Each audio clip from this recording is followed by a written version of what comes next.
Witam serdecznie po przerwie na kanale Triki z Ameryki i dziś pokażę, jak ciąć na 45 i łączyć, ale to będzie takie coś dla zawodowców i mówię ostrożnie zrobić próby, żeby nie obciąć sobie palcy. O co chodzi?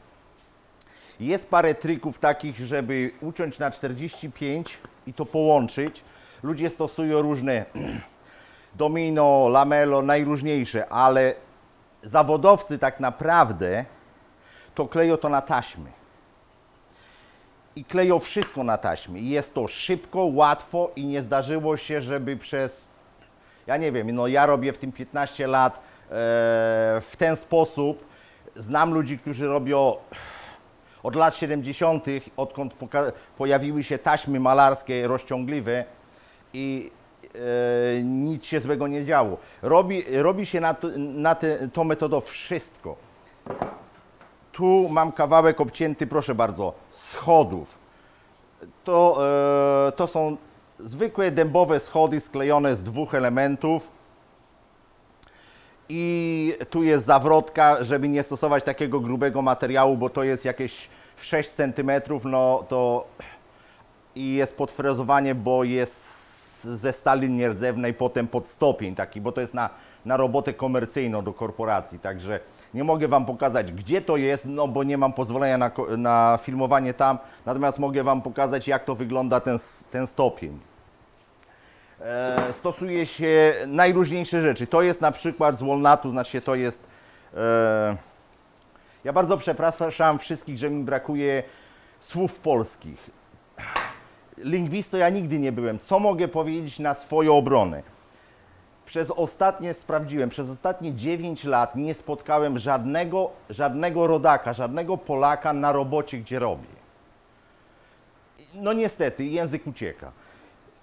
Moja wina, mea culpa, jest jak jest. To jest orzech. To jest orzech i to była robiona, na róg szły panele z forniru i to było jako wykończenie na rogu. Też na 45 stopni. Tu mamy też orzech na 45 stopni, ale on jest trochę mniejszy. Tu mamy na 45 stopni, ja z tego wszystkiego zrobię potem zdjęcia. Tu mamy na 45 stopni tak zwany pilaster, czyli to, pokażę dwa. W kuchni przednia szafka ze zlewem jest wysunięta do przodu, a te szafki są cofnięte. Między tym jest coś takiego. Potem na krawędziach, pokażę, zrobię film, frezuje się takie fikuśne wzorki i czasami na środek jest przybijany jakiś toczony element albo jakiś nietoczony w kształcie diamentu albo coś takiego. To jest właśnie z tego. To są wszystko odpady, co zostały mi po prostu z robót. Czasami, tu jest taki duży element, co robiłem do kuchni. On jest właśnie też na 45 stopni. Widać, że tu już się przybarwił. On tu leży pewnie ze 4 lata. Był zrobiony jeden więcej na zapas, jakby coś się stało przy frezowaniu profili wzorków i został. Także i też on jest na 45 stopni. Tu jest tak zwane sample, czyli wzór roboty, kawałek roboty, jak ktoś zamawia. Ja pokazywałem o drzwiczkach do mebli, że się robi kawałek jak gdyby mebla. Tu jest kawałek blatu do biurka. Tu jest takimi fikuśnymi, to się nazywa butterfly corner, taki zamek na motylka. I to jest, zrobię zdjęcie, to jest z różnego drewna. Blat był z sapili, to nieraz zaliczane jest omyłkowo do mahoniu. to nie jest mahoń. Sapili jest dużo twardszy od mahoniu, wygląda bardzo zbliżony kolor do mahoniu, ale ma takie, nie wiem czy to będzie widać, tak mieni się fajnie. Niektóre instrumenty, ja sam mam gitarę z tego zrobiono, że jest tak fajnie się mieni.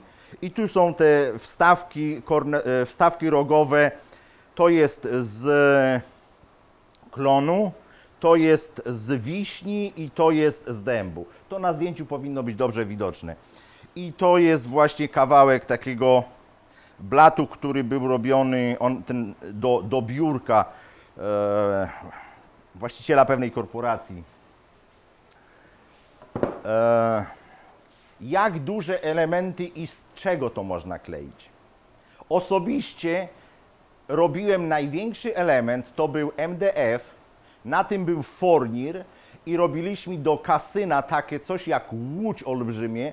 To było wielkości gdzieś cały element, nie cały, było to raz, dwa, jakieś 4 albo 5 takich niby żagli i każdy element miał jakieś 2 metry na 5 metrów wysokości. I najpierw kleiliśmy ten MDF do siebie, do czoła, na lamelo albo na obce pióro. Potem z tego wycinaliśmy te elementy, frezowaliśmy co się dało na frezarce górnowrzecionowej na 45, bo wiadomo jak jest 6 metrów, no to na żadnej pile tego prosto się nie da uciąć, a tolerancja 1 mm czasami już jest nie do zaakceptowania, bo to się nie złoży. A jak jest wenir przychodzi nieraz szlifowany, to on nie ma nawet pół milimetra grubości. I takie wahnięcie pół milimetra to już czasami to jest, mówi, że to jest element złom. Dlatego to dzisiaj będzie dla zawodowców, bo to Wam ułatwi życie. Jest parę trików, jak to zrobić, ale to Wam ułatwi życie odnośnie piły. Jak wybrać piłę, bo ciągle o tym myślę i abstrahując od tych kornerów. Widziałem w wielu filmach, wielu ludzi ma wózek boczny do formatówki. Na wózku prowadnicę ma z przodu, tu. Ja też tak stosowałem i to jest w miarę wygodnie, jest ok. Jaki jest problem? Co się stało jednemu mojemu z pracowników? Nieraz, żeby było szybciej, jak jest dużo elementów, tam 1000 elementów do ucięcia, tnie się po 2 na raz. On akurat ciął 1, ale nieraz jak się tnie 2 na raz, to może najbardziej wystąpić, dlatego że piła podcinająca wciąga materiał, chodzi w tą stronę. Piła główna chodzi w tą stronę i tnie nam górę. I ten człowiek, była prowadnica tu, on trzymał ten materiał i wjeżdżał.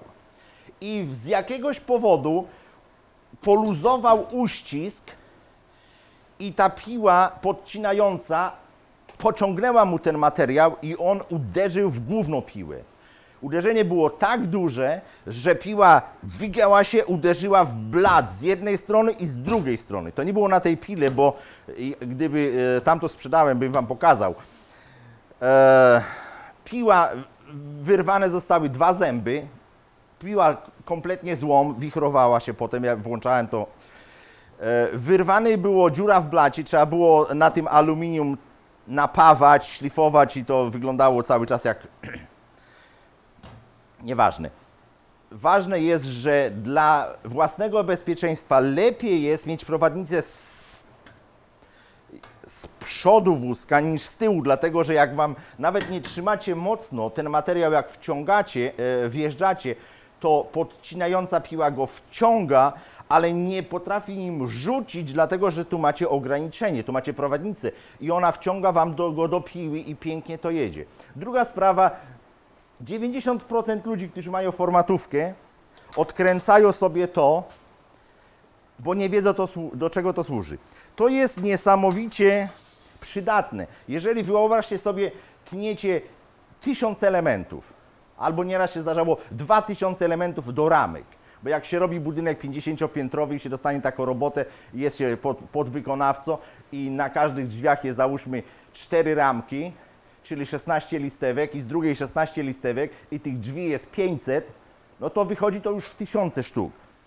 Ten element jest po to, że ustawiasz go tak, żeby mając zajęte ręce, biodrem pchasz piłę tu, a potem, żeby bierzesz element, żeby go odepchnąć, bierzesz drugi i znowu tniesz i tu biodrem odpychasz ten wózek.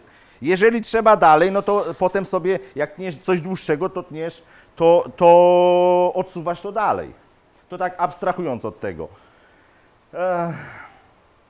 Dziś pokażę Wam, jak właśnie zrobić to cięcie.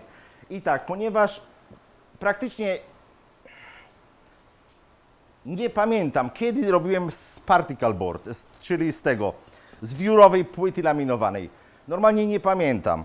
Myślę, że ostatnie 10-12 lat na pewno nic nie robiłem z tego. No ale wziąłem od człowieka, który w tym robi kawałek odpadu, żeby pokazać Wam, że to też się da sklejać w ten sposób. I różne grubości materiału. To będzie, z tego zrobię C. To jest 1/4, czyli to jest jakieś 5 mm, może więcej.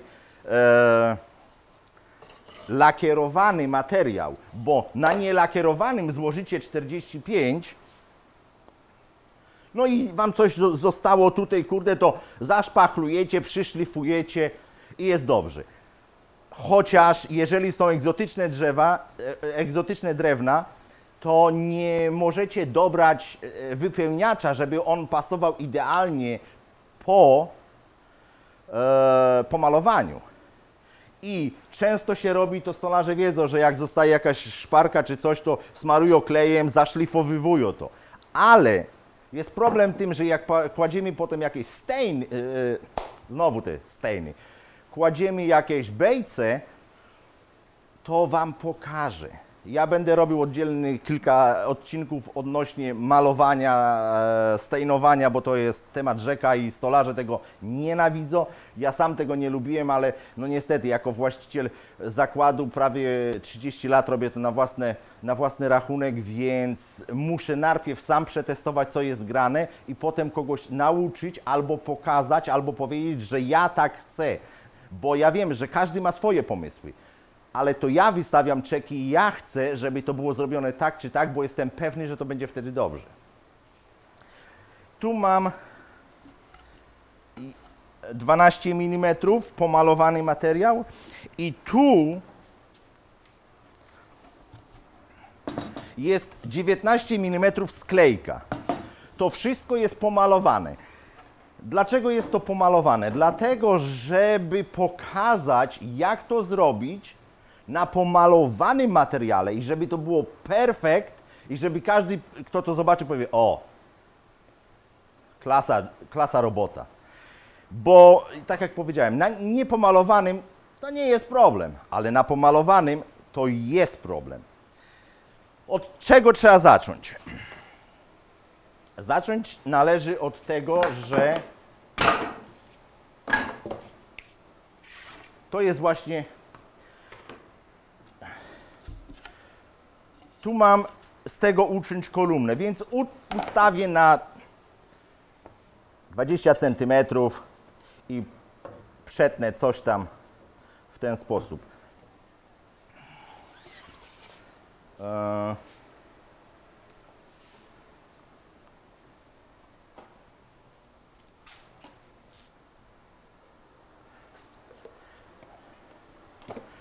Druga sztuczka, jaka jest, co stosują zawodowcy zawsze przy cięciu na 45, niezależnie materiału jaki to jest, ale przeważnie przy materiałach malowanych.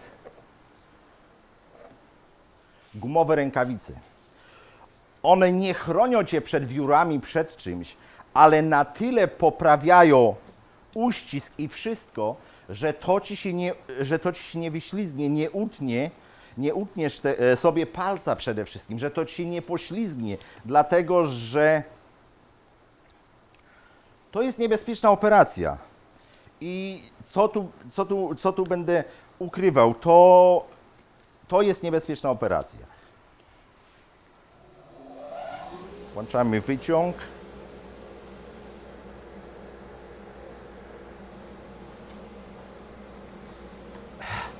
Prąd.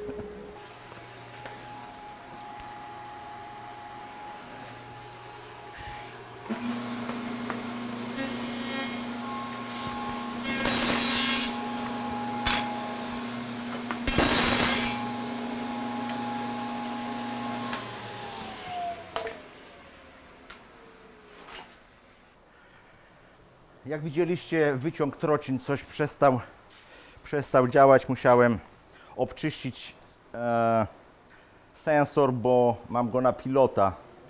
O, chodzi.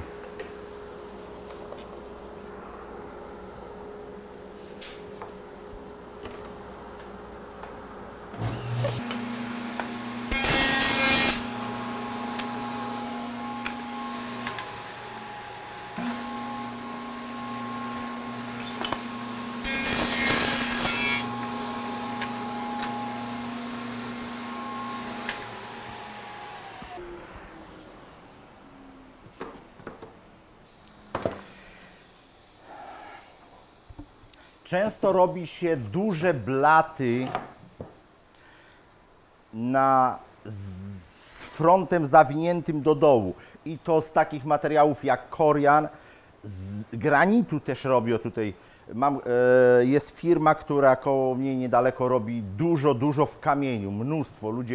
To są ludzie z Grecji i oni mają tradycje kamieniarskie.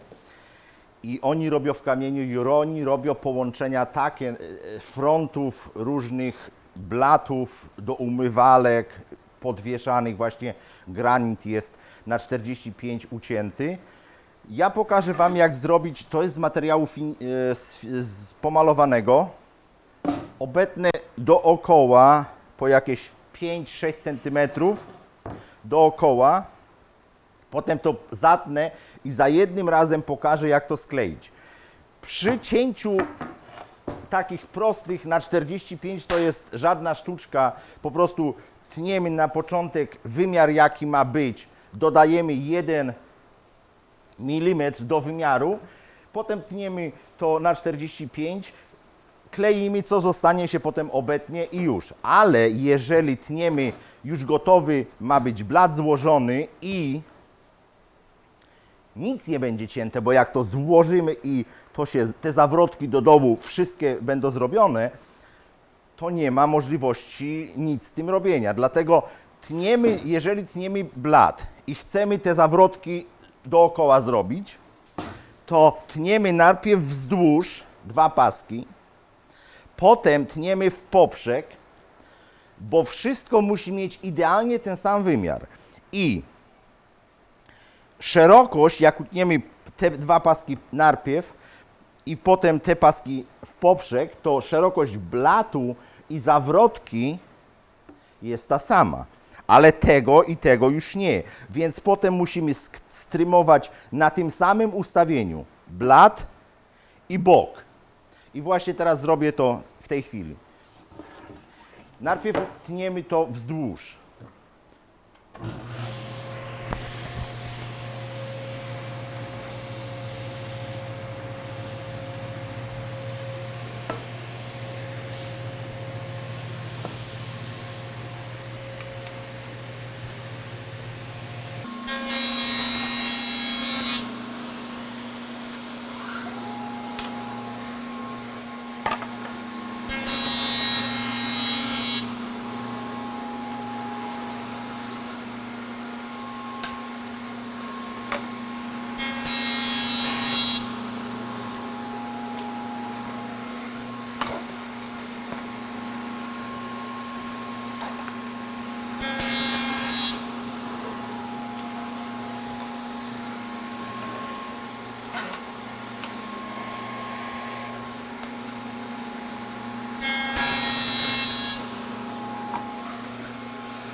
Mamy ucięte teraz wszystko na blat. Teraz zrobię zdjęcia. Wyciąg. Teraz zrobię zdjęcia, jak to jest w elementach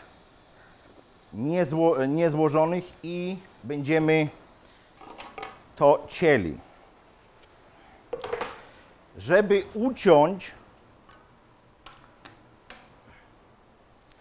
uciąć, to jest najważniejsza sztuczka. Na pewno zauważyliście, że wszędzie wiszą papierowe taśmy. Zwykłe malarskie papierowe taśmy. I jeżeli wejdziecie do zakładu, gdzie robi najwyższej jakości meble na zamówienie, wszędzie to spotkacie, bo to jest taka sztuczka właśnie, której Wam tego nikt nie powie, bo to jest konkurencja i nikt Wam w żadnej książce tego nie przeczytacie. Do czego te taśmy służą? Do wielu rzeczy, ale przy cięciu, jaki jest problem, jeżeli się składa w C albo w kolumnę, w kwadrat, że wszystkie rogi na raz. Jeżeli nie ma 45 stopni, jest mniej, to rogi są otwarte i potem, jeżeli taki róg jest otwarty na materiale pomalowanym, to macie nieszczęście i robicie jeszcze raz, kupujecie materiał na własny koszt i robicie jeszcze raz. Ale jak nie wiecie, jak to zrobić, to drugi raz też zrobicie to źle.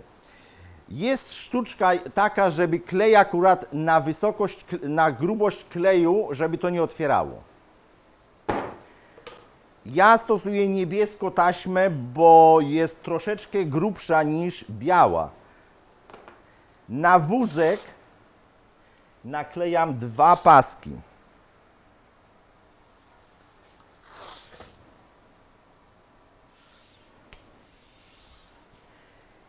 Ja wiem, że piły niektóre tną więcej niż 45, ale jaki jest problem? Jeżeli ustawicie więcej niż 45, idealnie, to nie wiecie ile dodać, bo jak zrobicie to za duży ten kąt, to potem tył jest otwarty i ten klej nie trzyma. I to się po prostu przy transporcie, wyobraźcie sobie taką 5-metrowo na 2 metry kolumnę, że to jedzie, to się kolebie, przecież to jedzie setki kilometrów czasami więcej niż setki kilometrów, tysiące nawet, do Kanady robiliśmy. I przecież to się rozpadnie, to musi być idealnie i to nam daje dwie grubości tej taśmy.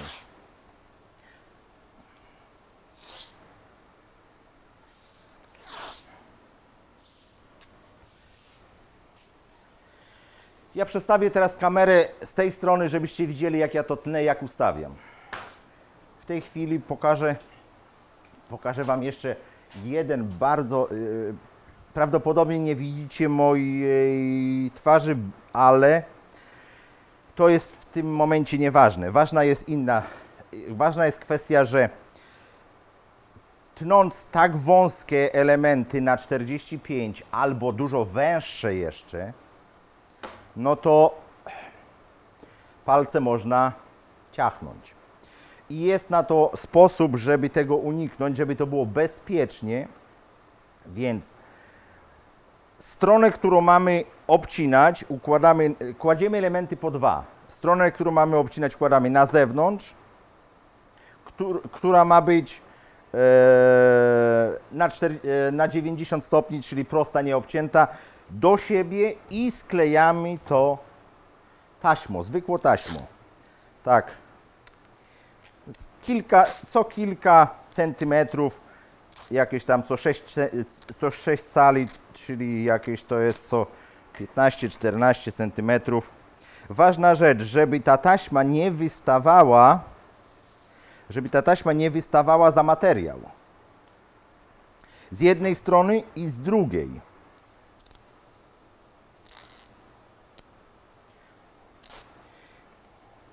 Niektórzy kleją w ten sposób.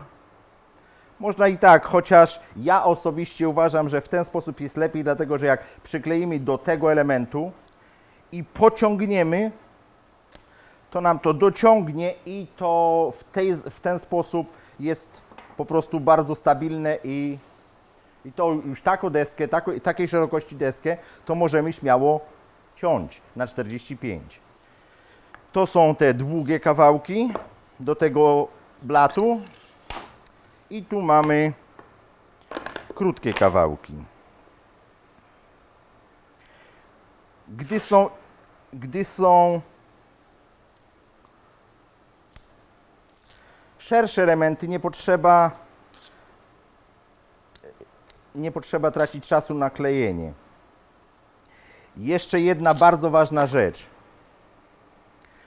Ponieważ jeżeli robimy blat, te boczne kawałki muszą być zacięte i długa krawędź, i krótka. To one muszą być złożone idealnie. Jeżeli nie, to nam się po prostu to nie złoży.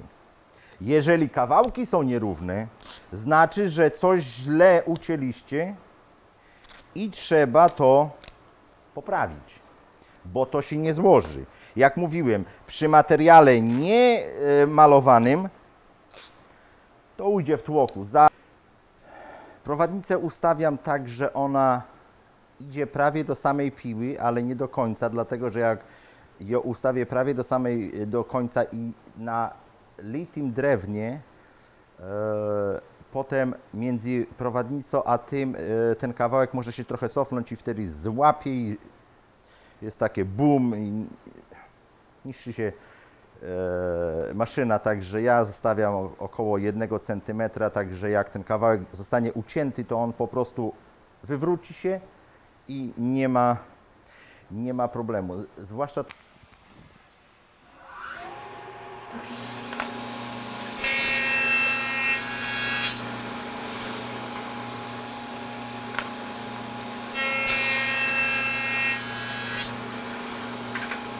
teraz krótkie.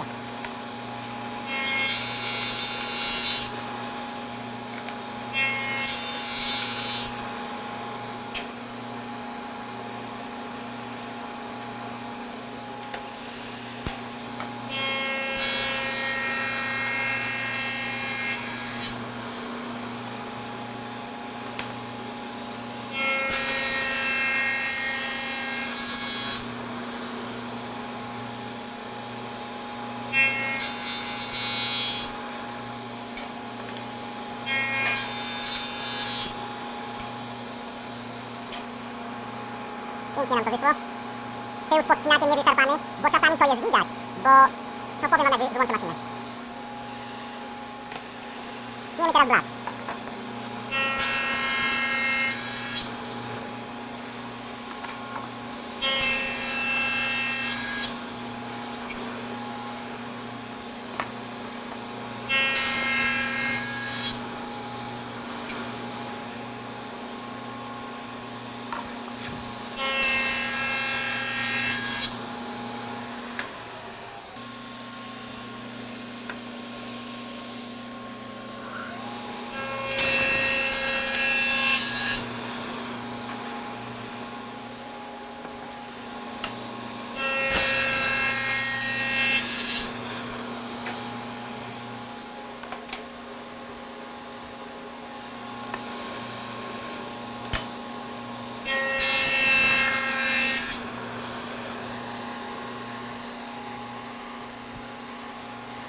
Prowadziłem kablem od mikrofonu od piły. To jest bardzo ważne przy materiale pomalowanym, bo jest bardzo ślisko bez rękawic i bardzo łatwo te krzywdę zrobić.